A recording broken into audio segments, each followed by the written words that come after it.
बात हो जाए दी ए निशा जी ट्रेवल दी ना सरकार ढेर दिन पर मिलल गाड़ू।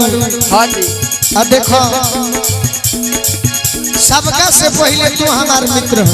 हाँ सबका से पहले तो ये हम चाहब कि आज देवापुर में हमारे सब भाई बाड़ा कमेटी के सदस्य। हाँ जी तो ये हम चाहब गीत संगीत में का हो कुछ बात हो जाए दी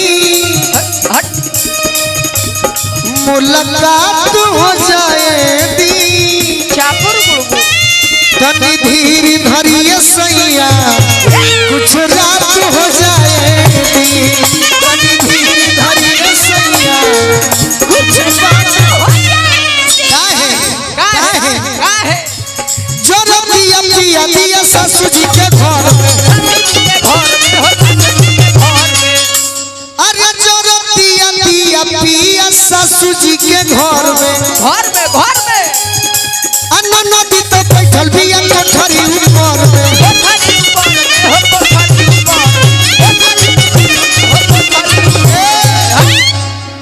वाह वाह बरसात हो जाए दी हो जाए बरसात हो जाए दी।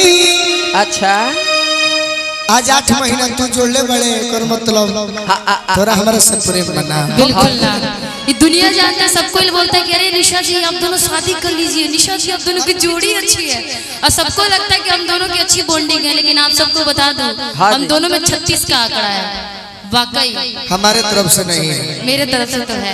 चलो है अच्छा बात है करो हमारे तरफ से तो है कितना दिन झगड़ा करके रहोगे हमेशा कि बरसात हो जाए दी अच्छा अरे प्रेम के शुरुआत हो जाए दी अरे तनी धीर धरिए सैया कुछ रात हो जाए तनी धीर धरिए सैया कुछ बात हो जाए आवा हाय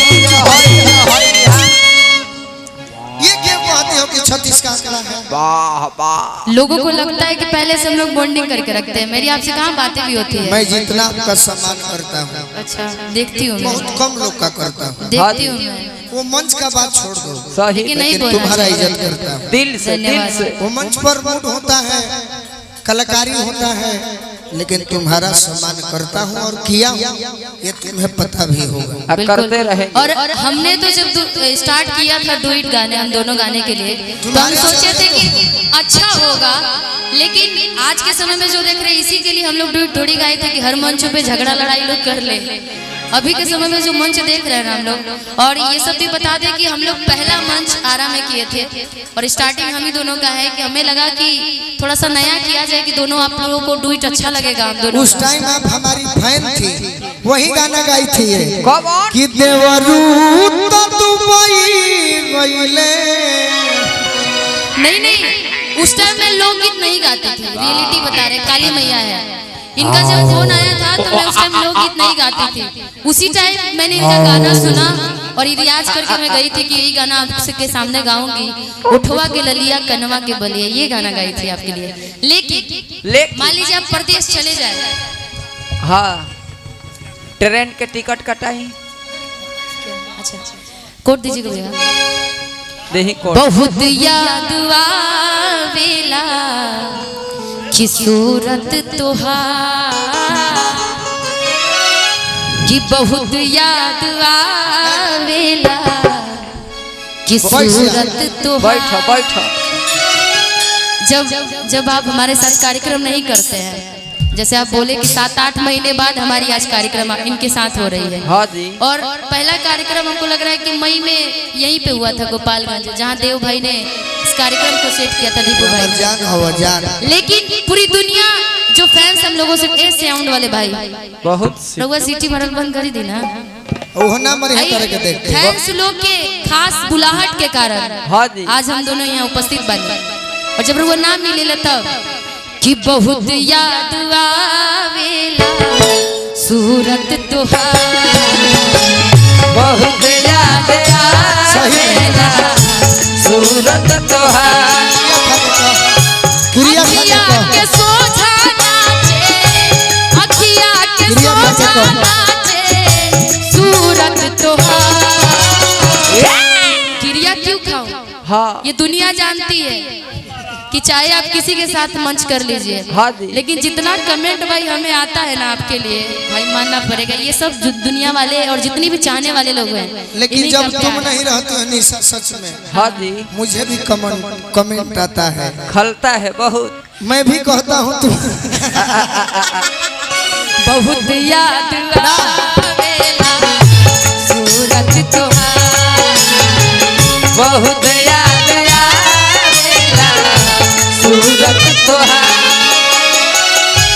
अखिया के सोझा नाचे, अखिया के सोझा नाचे सूरत तोहार। बहुत याद आवेला सूरत तोहार आई बहुत याद आवेला सूरत तोहार। तुम तो अपने मन की बात बता दी निशा, लेकिन मेरा भी कमेंट आता है हाँ जी तो हम अपने मित्रों से कह देते हैं क्या कि क्या कहें यार, धोखेबाज निकल जाती है, लेकिन इससे उम्मीद होता है हाँ जी तब कहते हैं आज हाँ हर हाँ जगह में इनकी दर्द शादी लेके प्यार में जी रहा हूं, दर्द लेके प्यार में जी रहा हूं। सबके न दारू, सबके न दारू पी रहा हूं, दर्द लेके प्यार में जी रहा हूं। दर्द लेके प्यार में। मतलब तू नहीं खूबी हाँ जी तो सब चीज सह के अपन गाइला, अपन ड्यूटी पूरा करेला, सही बात। लेकिन सब ले- करिए, लेकिन- दर्द हो तो दवाई खा लीजिए, उससे भी नहीं हो तो मुझे फोन करके मेरे से बात कर लीजिए। लेकिन ना उठाइए। ये दारू बियर